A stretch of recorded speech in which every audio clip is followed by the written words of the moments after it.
Buenas tardes, mi nombre es Iván Eduardo Jarureña, soy estudiante de la Universidad Autónoma de Zacatecas, de la Unidad Académica de Medicina Humana, al igual que mis compañeros e integrantes del equipo, y vamos a tratar el tema del aborto y sus implicaciones dentro de la bioética, para lo que procedo a presentar a los integrantes, que serían Edgar Israel Carrillo Gaitán, Edith Magali García Rangel, María Fernanda Morán Santillán y Abraham Villalobos García, al igual que su servidor. Y empezamos con la introducción. Bueno, para comenzar a hablar de este tema es importante conocer el concepto de aborto. Clínicamente, este concepto se va a definir como la interrupción del embarazo antes de la viabilidad del feto, es decir, antes de que éste sea capaz de vivir fuera de la cavidad uterina.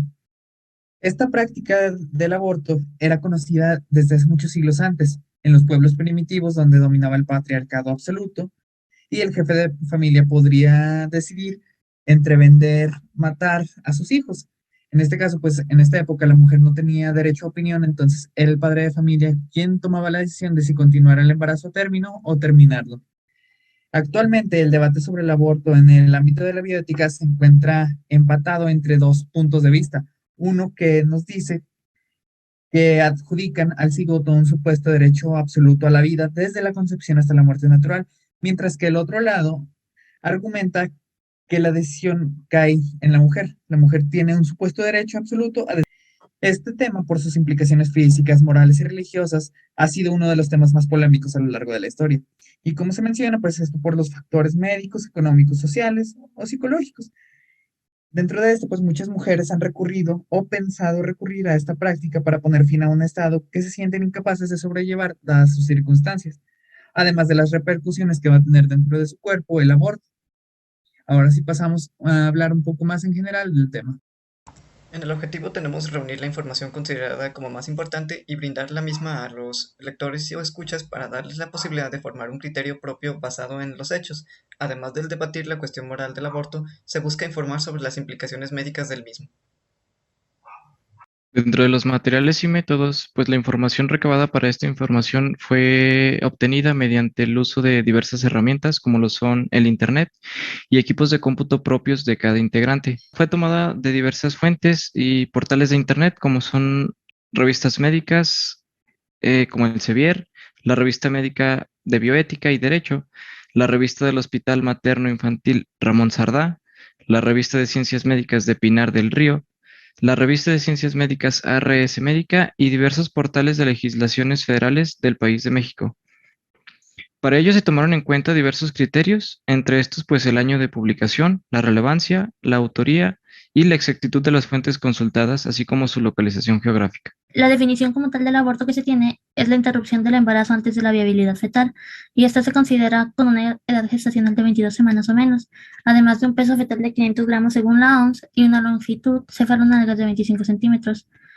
Y pues el primer país en legalizar la práctica del aborto fue Rusia en 1920, después le siguió Japón y otros países de Europa y otras partes. En los tipos de aborto, lo primero que podremos encontrar sería la amenaza de aborto, que como su nombre lo dice, vamos a encontrar datos clínicos como amenorrea secundaria, el producto todavía va a estar vivo y va a encontrar hemorragia y dolor cólico. En el segundo sería el aborto inevitable, en el que puede encontrarse una hemorragia abundante y puede haber o no dilatación cervical. En el tercero, que sería el aborto incompleto, que como su nombre dice, una parte del producto de concepción se va a expulsar. Puede existir la hemorragia y la dilatación cervical. En el cuarto, que sería el aborto en evolución o inminente, se va a encontrar la expulsión del tejido ovular, el dolor cólico y la dilatación cervical va a ser presente. El aborto completo, pues se va a expulsar completamente el producto de la concepción. Casi siempre va a ser antes de las 8 a 10 semanas. El aborto diferido, en el que el conducto se encuentra cerrado y no hay pérdidas sanguíneas, pero la ecografía va a revelar que no hay signos vitales del producto y la presencia del saco gestional no va a tener un embrión. El aborto séptico, que pues se presenta en cualquier forma clínica de aborto. En el octavo, que tendríamos el aborto habitual, se caracteriza por la pérdida del producto de la concepción espontánea y consecutiva de 3 o más gestaciones antes de las 22 semanas. Y algunos datos según el Alan Guttmacher Institute, 4 millones de mujeres ponen en riesgo sus vidas para interrumpir un embarazo no deseado. Y en países como Colombia es la segunda causa de muerte materna Y a pesar de que hay prohibiciones según algunas legislaciones, se sigue practicando el aborto sin que existan condiciones mínimas indispensables para realizar este procedimiento peligroso. Y como tal, tenemos que el aborto farmacológico, bueno, mientras que el quirúrgico se caracteriza por la inmediatez de los resultados, el farmacológico conlleva la ventaja de la participación de la mujer, mayor autonomía, intimidad y la sencillez y percepción de una menor invasión. Para el aborto farmacológico se hacen uso de fármacos como prostaglandinas, mifepristona y metrotexate, solos o combinados entre ellos. Y la eficacia del tratamiento va a depender de la dosis del fármaco utilizado, además de la edad gestacional según algunos estudios. Y del aborto quirúrgico instrumentado tenemos que la aspiración manual endouterina o la aspiración endouterina eléctrica al vacío son las técnicas quirúrgicas de elección para la gestación antes de las 12 semanas o las 12 semanas completas. Y el legrado uterino instrumental es como una técnica quirúrgica obsoleta, pues ya no se recomienda a menos que no esté disponible el procedimiento por aspiración o con fármacos. Y la tasa de eficacia de estos son de entre 95 y 100% similares. Bueno, y de acuerdo a la información anterior, ¿en México es legal abortar?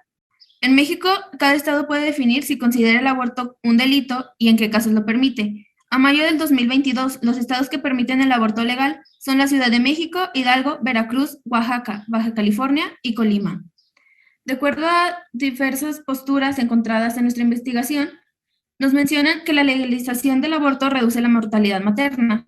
En Uruguay, el aborto es legal desde el año del 2012 y el país ocupa uno de los lugares con menor tasa de mortalidad materna de América Latina. Los abortos eran responsables del 37% de las muertes maternas durante el quinquenio 2001-2005 y cayeron hasta representar alrededor del 8% entre el año 2011 y 2015, según datos oficiales de dicho país.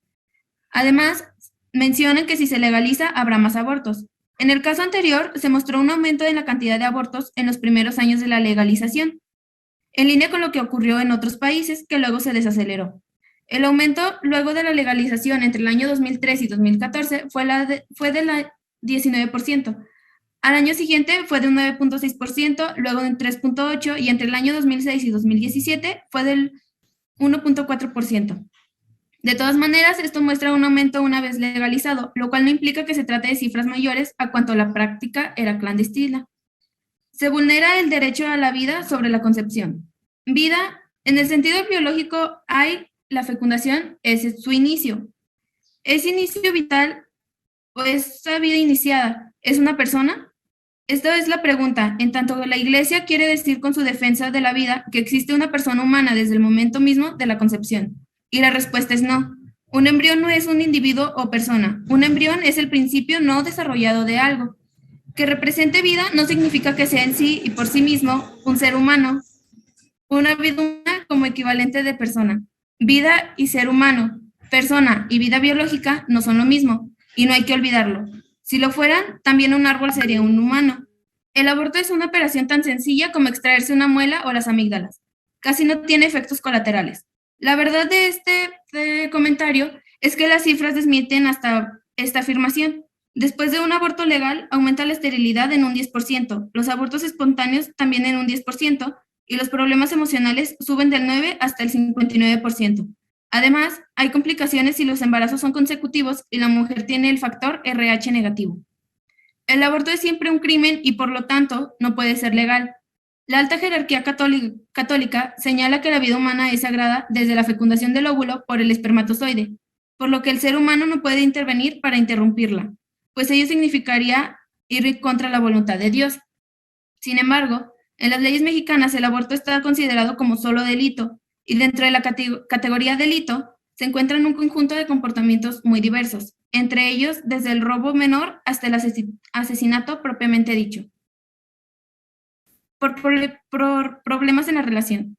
Ya sea que porque tienen problemas con su pareja, no quieren crear un hijo sin contar con la pareja, quieren que su hijo crezca con un padre, consideran que deben estar casadas antes de tener un hijo, o bien por la edad, ya que creen que son muy jóvenes para ser una buena madre, sus padres no quieren que tengan un hijo, consideran que son muy grandes para tener otro hijo, o simplemente ya no tienen energía para cuidar a otra criatura. Por tales razones, consideramos varios puntos en los que el aborto pasa a ser algo necesario, como pueden ser los motivos por coerción, donde las mujeres fueron violadas, embarazadas por el padre u otro pariente, su pareja o una persona cercana insiste en que tengan un aborto, por motivos de salud, El embarazo puede afectar su salud, padece una enfermedad crónica, el feto puede tener deformaciones o tienen VIH.